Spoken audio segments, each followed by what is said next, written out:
The E3 series harness builder allows users to place connector pins as single pins on a form board drawing. Here, we'll connect 2 single pins and place an 18 gauge black wire in the harness. Notice the program will select the appropriate terminal based on the wire size. Adding in 2 more terminals to the harness and selecting a larger 12 gauge wire will add 2 different pins to the harness.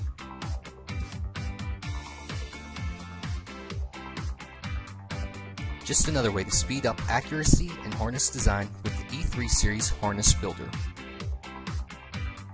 For more information, you can contact us at info@caetek.com.